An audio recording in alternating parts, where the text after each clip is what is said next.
That would be kind of intimidating. Yeah. Okay, active shooter. I don't like the term for a couple of reasons. It's not fully descriptive is one. I'll show you why in a minute. But we're stuck with it. It's sort of the industry standard. The media uses it, so we'll work with it. Okay. So let's define it. What is an active shooter? Here's a definition, as good as any I've seen, I guess. So as you're reading this, let me add to it a couple things. The first thing that you'll hear several times is active shooters are very mission-oriented. Okay? They're very devoted to their cause, to their plan. You'll see how that plays out.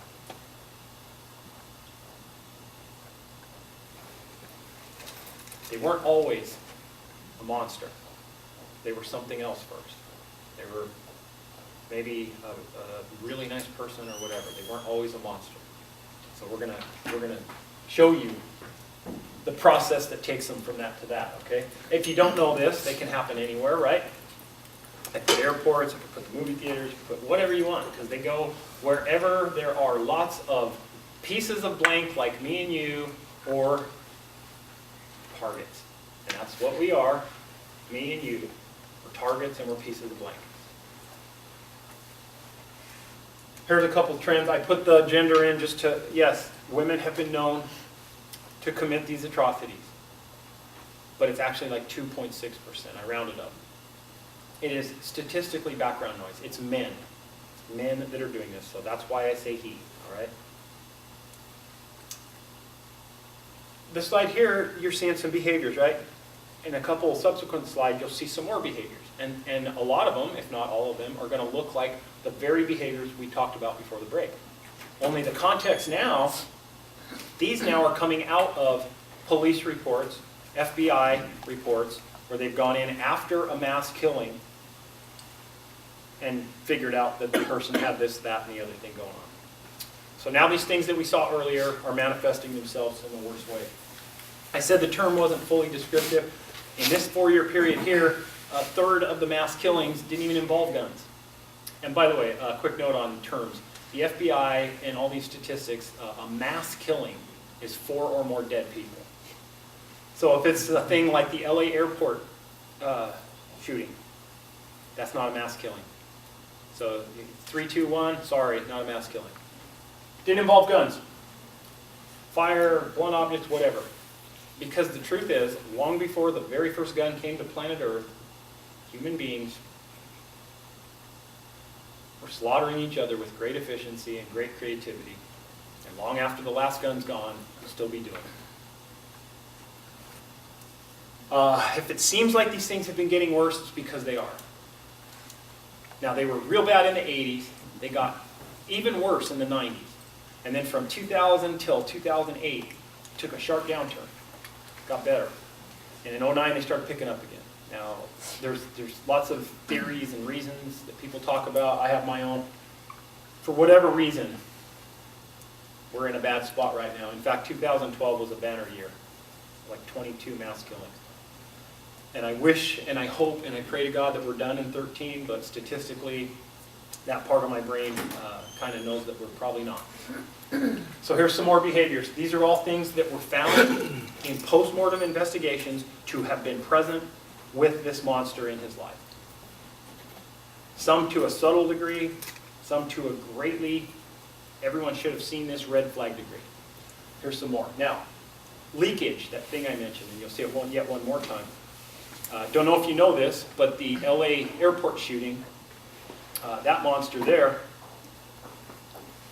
had lots of leakage. And his family back in New Jersey knew it, and they were very concerned about him. And they were so scared by some of the leakage that they were seeing that they called the sheriff there in New Jersey where they live, and that sheriff called the LAPD. And he told them, asked them, he said, can you please go do a health and comfort check on this person? And police officers have to do that fairly often. You know, family's concerned. You know, a lot of times someone turns up dead in an apartment. After 2 days, the family or someone says, hey, can you do? And the police have to go do this health and comfort check. So the police went to that monster's apartment, and they got there 40 minutes after he left for the airport. So That's how close we were at preventing that one, right? Leakage. Quick case study, and the reason for this one, to inflict yet another horrific story on you, is to show you a couple things. The first is to reinforce certain points about people snapping, but more importantly to show you that these events look a lot alike. It's almost like this boilerplate list of things that are common throughout. And why that's important is that's a big deal. Finding patterns becomes a big deal in prevention sometimes. And also in awareness and knowledge of people, so that when they find themselves there, they can know certain things. So let's start with this one. This story came out roughly 6 hours after this incident started. This was a bad incident that was made worse by the fact that St. Louis was going through the coldest winter in like a century. And a lot of the people that were hiding from the monster were doing so outside, and so they had a lot of frostbite issues and all that. Now back to the media for a sec. The media, I'm going to try not to editorialize too much and just tell you the facts. The media is going to be wrong about the facts of these stories the first several hours. It's all going to be wrong if you haven't noticed that. They're going to say things like, 2 rodeo clowns with laser beams are killing people. And they'll say that because some guy ran by and said it, and now they have a source. Because the media are, for all intents and purposes, a pack of ravenous dogs. And they will, in these emergencies, they so much want us to look at them before we look at the other outlets that they will irresponsibly put out info. Multiple shooters. They almost always say that one. You know why? Because the police are investigating this thing. And they're watching, oh look, they're talking to that guy. He must be a suspect. It's very irresponsible. So keep that in mind. Caveat emptor, right? Buyer beware. When you're reading the first couple hours, they're almost always wrong. Eventually the truth will come out. They got this story's pretty good accuracy. I think the body count's a little off, but for the most part, they had a good source. They already knew it was an employee, so let's start with that. A lot of times it says a man, this time it's an employee.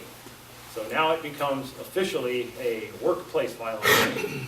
He's armed with a rifle and a handgun, also common. There's often multiple weapons because, as I said, they're mission-oriented and they plan, and I'll show you how in a minute. This part is very important for us, and Jeff and Mondo are gonna help us understand this even more, but it takes a long time for police to do their job, responding units.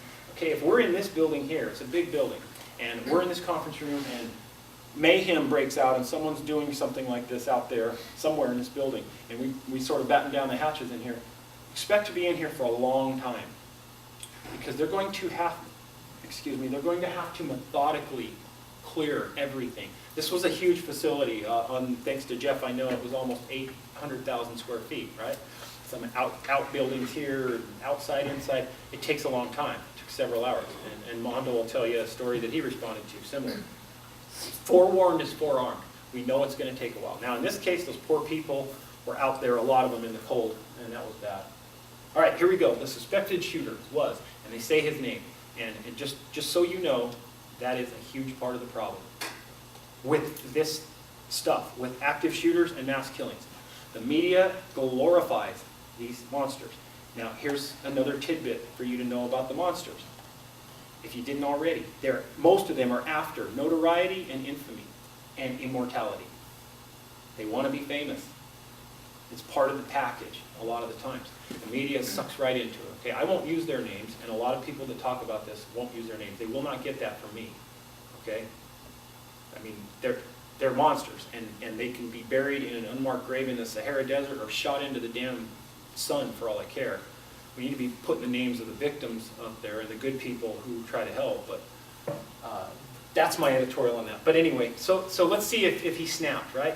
It says here that the shootings occurred as a lawsuit was unfolding in court that he and some other workers filed almost 4 years ago. So it's been brewing, right? Next up, we see that gunfire broke out at 6:30 during shift change. Quick, someone, why shift change? More people. More targets, right? What else? Confusion. Thank you. Confusion, chaos, right? It's not by accident. They plan. I told you they're mission-oriented. I'll show you about their planning in a second. He's an employee there. He knows exactly what goes on. And here's the thing about these events. The monster gets to pick the start time. We don't. Great idea. My least favorite part. as shots began to ring out, employees, what did they do? What's that word? What did the employees do? They scurried. Okay, here's your psychological Rorschach ink blot test for the day. What image comes into your head when you hear the word scurry? Rats. Yeah, for me it's cockroaches when the lights come on, right? People should not have to scurry, all right? Especially when their lives on the line.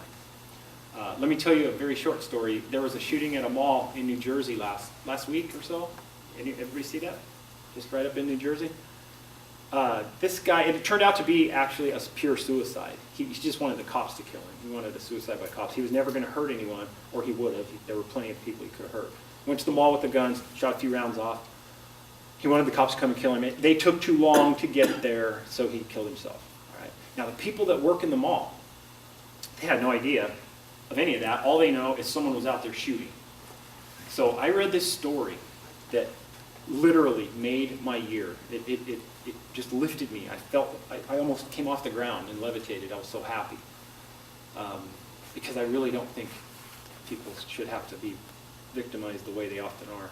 So this lady in the story, she says, we were in our store. She worked in the mall. She said, we're in our store, and we heard gunshots right out there in the mall. And our manager came running out of the back room, and he said, everybody, just like we planned, just like we drilled. And she said, now we knew we couldn't go that way because when we practiced it several times, we said, what if he's here, what if he's there? So we executed plan B, we went in the back, we A, B, C, D.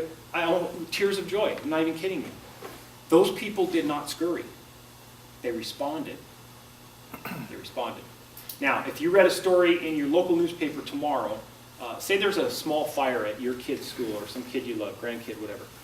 There's a small fire there, and you're reading about it tomorrow in the paper, in a story like this. And let's say it said, as the fire alarm rang out, administrators and teachers and students scurried. You'd be outraged. You'd say, what do you mean scurried? They practice this stuff all the time. The teachers are like, they know exactly what to do, right? They know exactly what to do. They wouldn't scurry, they would respond. Deviation questions on a slight tangent. How many children in America, trivia, have we lost to fire in a public school in the last 50 years? How many dead kids in America in a public school from fire in the last 50 years? How many? Any Oregon Duck fans in the room? It's zero. None. Not one. Not one dead kid in a fire in a public